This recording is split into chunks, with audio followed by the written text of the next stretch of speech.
Good morning, beloveds. One of the cats is being kind of silly. So I keep having these tech challenges, and I'm not sure what to do about it. First, Facebook won't let me stream landscape on my phone. I use an Android. Then the app that I was using suddenly said you have to create a video gaming page, and I'm like, this is a church.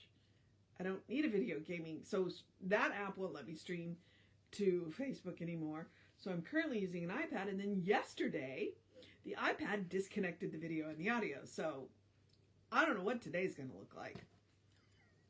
Really don't. Oh, I'm wearing one of my geek shirts. It's the villains of Doctor Who doing the Abbey Road thing. You can't quite see the Abbey Road, but yeah, a friend of mine gave that to me. So here we are. But it is February 17th. Our title is Happiness. And our author is Alberta Smith. And this was published in Religious Science Monthly in October of 1927. Wow. All right. Let's see. The light's a little suspect today. All through the ages, people have been seeking happiness through material establishment of our at-one-ment with the indwelling spirit, and thus all through material means. Wait, what? Okay, you know what? I'm going to try that line again. Hang on. All through the ages, people have been seeking happiness through material establishment of our at-one-ment, atonement, with the indwelling spirit, and thus all through material means. But they have never found it there, and thus with God, the Spirit, do we find the peace and harmony which never change, that spiritual contentment and love which satisfy. When we come to that place of understanding where we know that God, the good, is all there is and can rise in our consciousness to a realization of our oneness with Spirit, then do we partake in the divine nature of which we are an individualized part. Spiritual growth always takes place when the truth is realized. Happiness and contentment, therefore, come through the expression of that which is within oneself, and it is knowing and realizing the truth about ourselves and our fellow people that enriches the consciousness and sets us free from all sense of separation from that which eternally is the one, unchangeable, invisible reality. Happiness should be the best portion of everyone's life, for it is that through which God's love is expressed. It is necessary to understand the divine law in order that it may operate in our human affairs. Right thinking is the keynote to right living. We need to consciously contact happiness, and when we strike the key of love and peace within ourselves,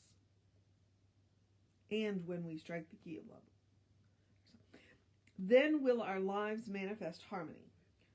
True happiness is not obtained in the possession of worldly things, but rather in the possession of self.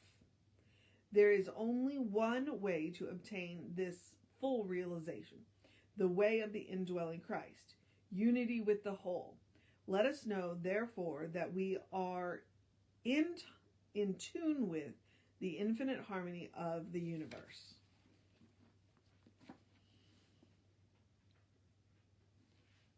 You know, sometimes you read these things and then you have to close the book and think about it for a minute. And that's where I'm at. One, I think this was a snapshot taken from a longer piece, which, and two, there were a couple of times that she had very long, like the sentence was almost a paragraph, and then she had short ones, and like, I think today is one of those days that I needed more light. My eyes are being all kinds of weird.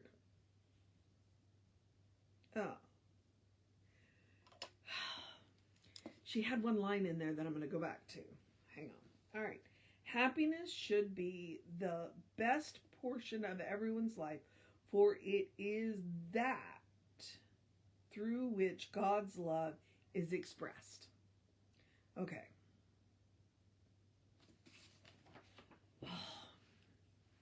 So let's think about this for a minute. If we have been trying to be happy through material means, Alberta is telling us you're not ever going to be, am I going to say truly happy or completely happy with the material means?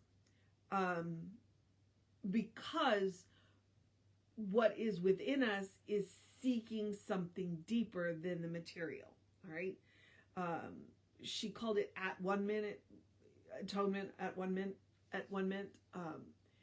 We are seeking the unity of that which we are from.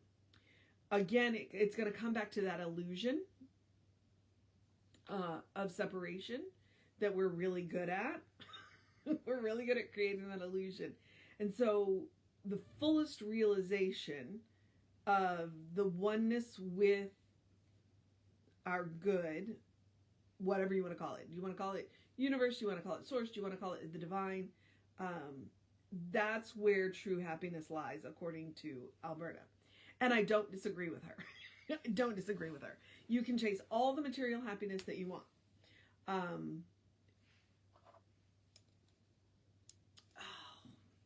Yeah.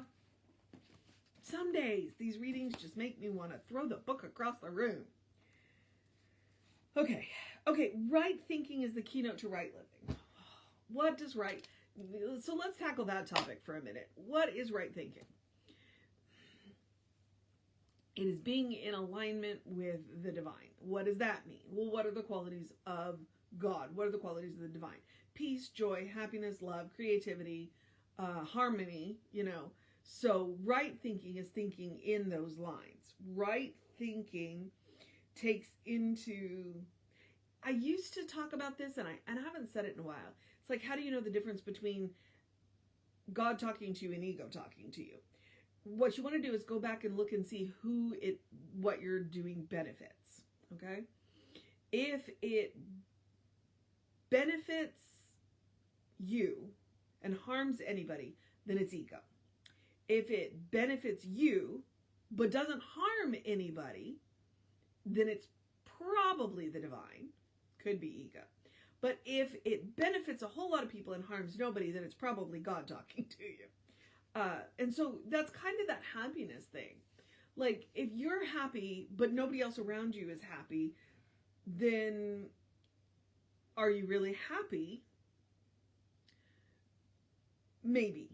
Because if what you're doing is what's making everybody else unhappy, then clearly you're not in alignment. But you can be in alignment with, I guess one of the ways that we could say it is when you know who you are and whose you are. When you know who you are, when you know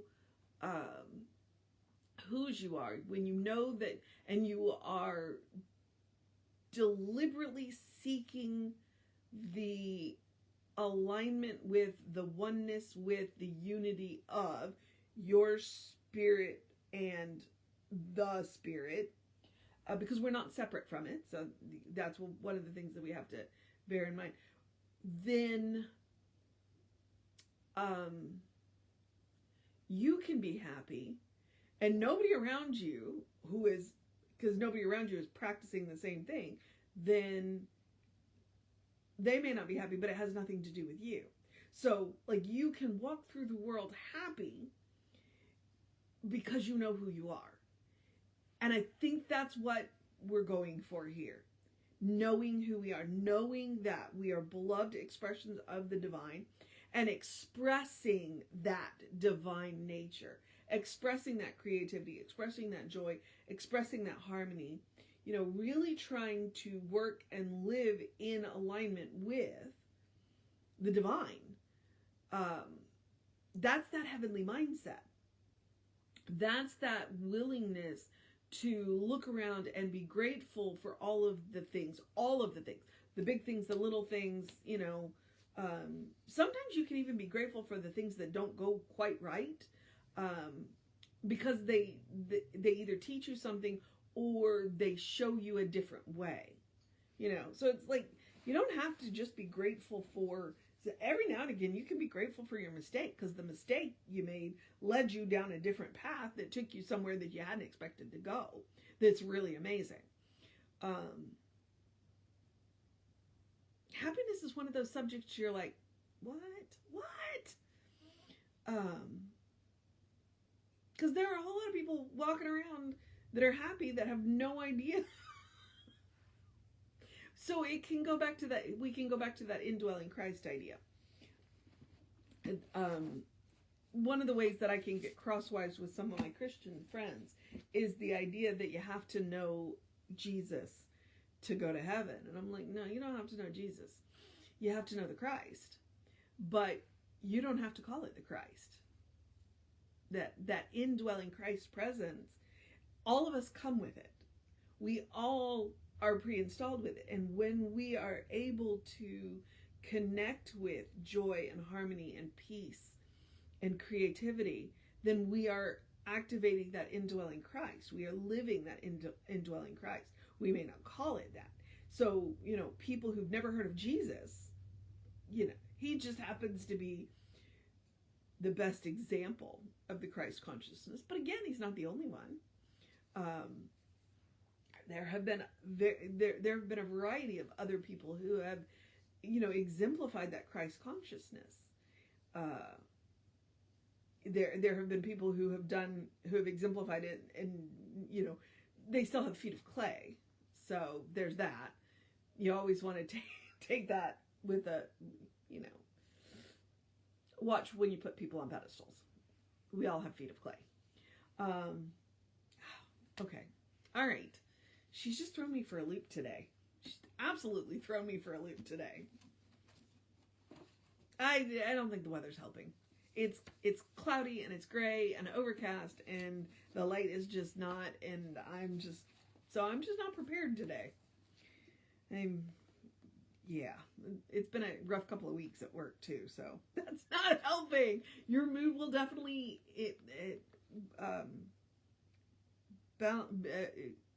affect the way you interpret sacred literature. Always take that into account.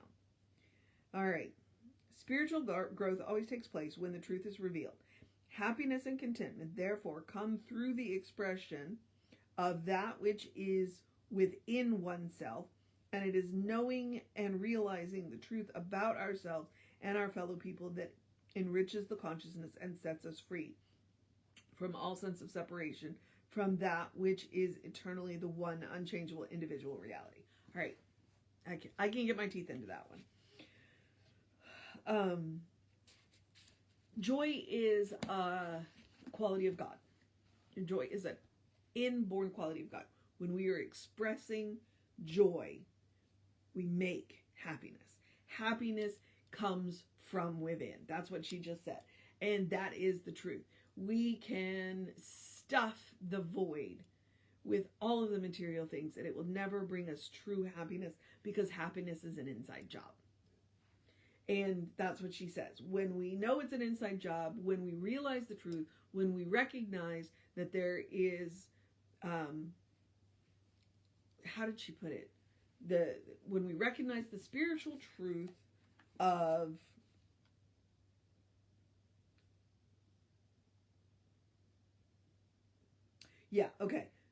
enriches the consciousness and sets us free from all sense of separation. There it is.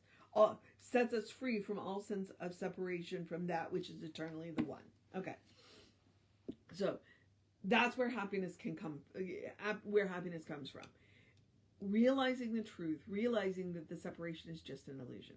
When we set ourselves free from that illusion, then we can make happiness out of nothing. No thing. Okay? It's an attitude. It's an attitude. Just like oneness is an attitude. Just like heaven is an attitude. It is a state of mind. It is a state of consciousness. All right. I think I just made a mess of that reading. And it happens. You know, I think I've up-leveled my game, and then every now and again I'm gonna hit one of those readings that I'm just gonna be like, what is this? I also, like I said, I think this one's from a longer passage. It might, if you want to know a little bit more about it, go to the Science of Mind archives, because they're digitizing the Science of Mind magazine, which that was Religious Science Monthly, which is the original one. And I think that they go all the way back. So that's October of 1927.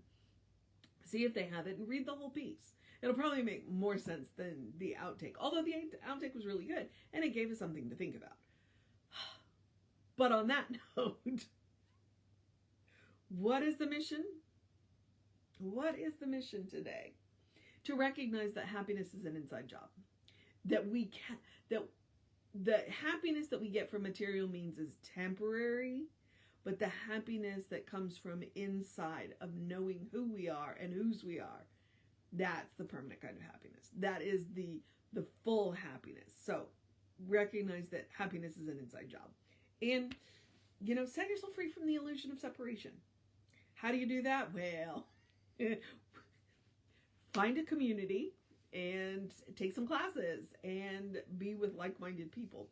That is the best place to start in that knowing who you are. We teach plenty of classes, and you can, so that you can get to know whose you are and whose you are.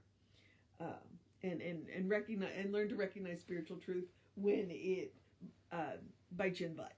All right. I was just watching another minister, and he full on used the bull word, and I went, "Oh, brave on you. Good for you. I appreciate that." All right. I'm going to take a deep breath. You have your mission. Set yourself free from the illusion of separation and recognize that happiness is an inside job. Okay? The other mission is the same mission I give you every day, which is the spiritual practice of self-care. Do something loving for yourself, do something kind for yourself, do something compassionate for yourself. Whatever that looks like, be it one thing, be it three things. The point is to practice on yourself. Ideally, my goal by mentioning it every day is to remind you that is to get you to the point where everything you do is loving, kind, and compassionate, especially the hard things. When we can get to the point that everything we do for ourselves and others is loving, kind, and compassionate, we're that much closer to a world that works for everybody. Okay? And honestly, when you can do the loving, kind, and compassionate things, when you can do the hard things lovingly, kindly, and compassionately, it just goes better. That's one of the reasons why one of my first suggestion is always take a deep breath before you speak.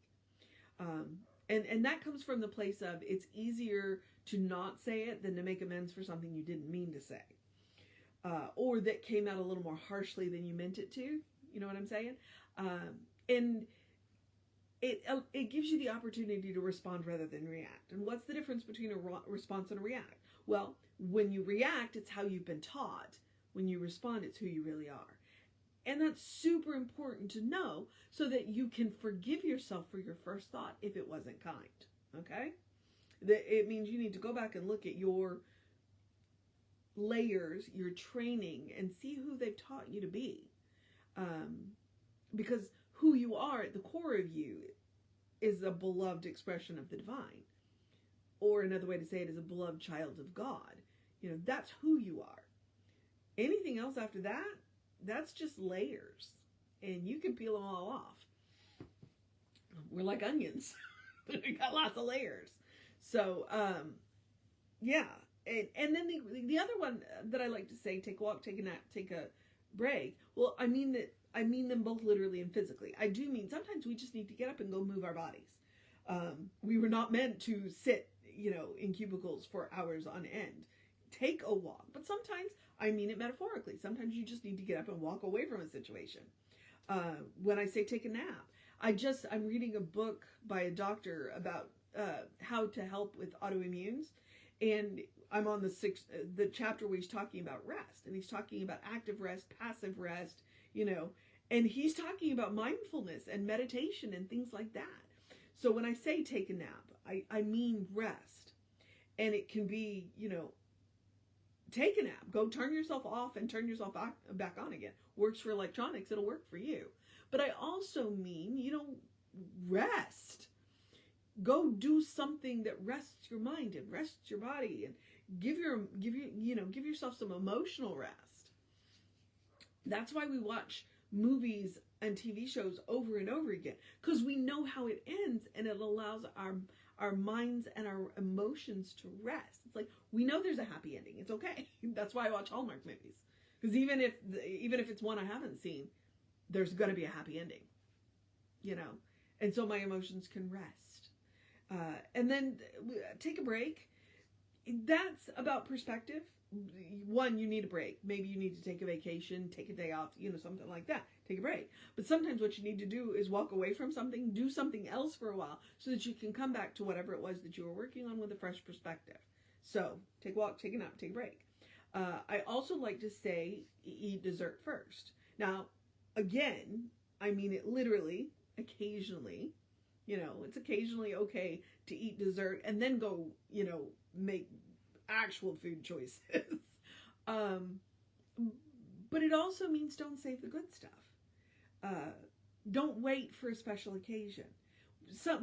We wait for special occasions, and then either they never come, or by the time the special occasion comes around, the people that we wanted to share it with aren't with us for, any number of reasons.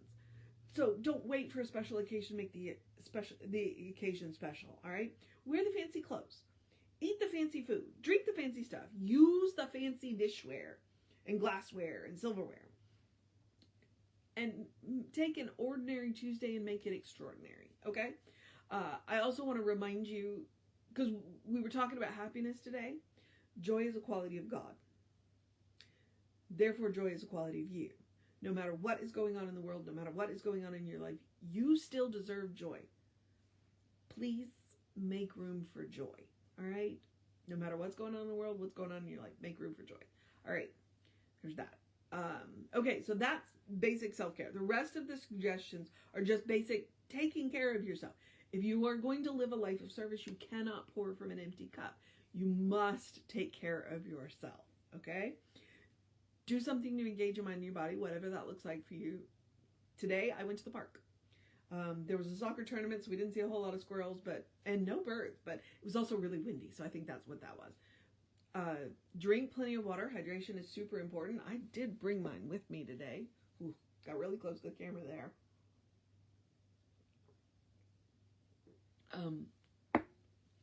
Your brain works better, your body works better, and your skin looks better when you are well hydrated. Drink plenty of fluids. And then get that early in your day bright light. I think that's what I'm running on right now, because it's gray and dark and cloudy outside. It rained yesterday. I don't think it's going to rain today, but it's just,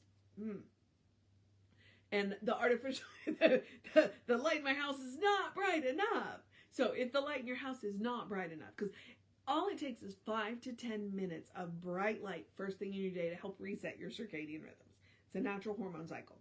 And artificial light will help too. If the light in your house is not enough, please Google sun lamp or seasonal effect disorder lights. They're not expensive. Don't spend a whole lot of money on them, but they can be very, very helpful.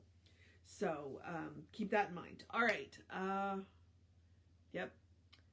Those are the suggestions, which means I'm at my Ernest Holmes quote, open the windows of your soul. Allow the breath of heaven to remind you, you do live in heaven right here, right now. It's all around us all the time. Okay.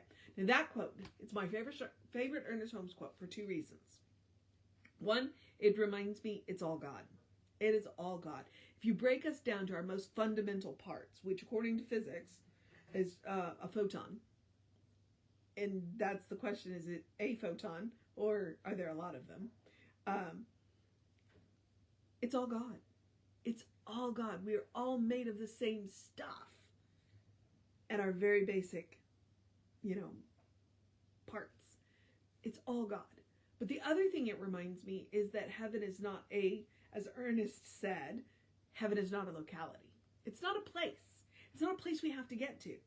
It's a mindset. It It is a state of consciousness. So our author today was talking about happiness. Okay, happiness is an inside job. So is heaven. Okay, Jesus said the kingdom of heaven is within you. All right, what does he mean by that? It's a state of mind. It's a state of consciousness. And one of the best ways to get started on that state of mind, that state of consciousness, look for the good and praise it. Look for the good and praise it. So one of the things that I've been leaning into this month is, and you can do it first thing in the morning, right before you go to bed, or if you just in the middle of the day, you need a little pick-me-up. Write down 3 things that you're grateful for, and don't repeat them for at least a week, and if possible, for a month. Okay? And then you can post that list somewhere where when you need a boost, you can go and look and, hey, you know what? I mean, think about it. If you do, well, there's only 29 days in February. So, but if there were 30 and you did 3 things a day, that's 300 things that you're grateful for. Okay? Which I guess would be 297. Because it is a leap year. We do have 29 days. Ooh, look at me doing math. Okay, so, but that's one of the ways that is one of the fastest ways to help create that heavenly mindset. Okay. I said okay a lot. I need to pick a new word. But what I am going to do is roll forward into the social media. We're Creative Life Spiritual Center, Creative Life Spark. I'm the running Rev Ryan on the social medias that I am on. I encourage you to go and like and subscribe and follow and share all of this stuff. We think that we have good stuff to share. We try and share positive, uplifting, bright and light, enlightening stuff. So all it would cost you is a click. So, and when you subscribe to especially to like the YouTube channels, it'll notify you when we post new videos. So be on the lookout for those. All right. And if you want to know what's going on with the center, please email info@creativelife.org. That gets you on the constant contact.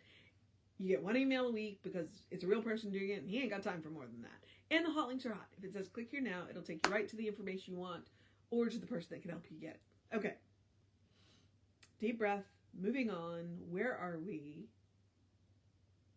Oh, I'm at the part where I get to encourage you to have a great day, a wondrous day, a fantastic day, a magical day, an enchanted day, a wonderful day, an awesome day, an amazing day, a happiness day, a catter day, a stay bundled up day, a keep warm day, a cover your plants day, a drink plenty of water day, a silly day, a take a nap day, a good day. And if that is too much pressure, simply have a day. You are enough just as you are. You're a beloved child of God in whom God is well pleased and well represented. Okay? Or to call an author last month said, you are a beloved expression of the divine. You are a beloved expression of the divine. I love that phrase. You are a brilliant light. You are a divine spark. You're spirit in motion. You are God in action. Or, as Reverend Jesse likes to call us, you are a godling. Okay? Explore the truth of your being. I talk about creating a well-worn path to the source of your being. You definitely want to have that well-worn path so that you can get to the source of your being at the drop of a hat. That's called being prayed up. But explore the truth of your being. Get to know who the divine knows you to be. All right? Peel back the layers of everything that you have been told by society, by culture, by religion, by stereotypes, by archetypes, by ad executives, by marketing people, by gender normatives. Peel all of that away and get to know who Spirit knows you to be. Because I can promise you one thing. The person that Spirit knows you to be is good. And from there, anything is possible. All right, beloveds. I'm going to move into the process of my day, which is going to look like cuddling with my cats. I'm probably taking a good nap. I'm going to remind you, Reverend David will be on around 5 p.m. with you. I'll be back with you around 9 a.m. And since tomorrow is Sunday, at least in 2024, we'll have an amazing service for you at 11 a.m. on Facebook Live. So depending on where you're watching this, you may have to change channels, but here you are. All right. Take care of yourself. Know that you are loved. And I will see you next time.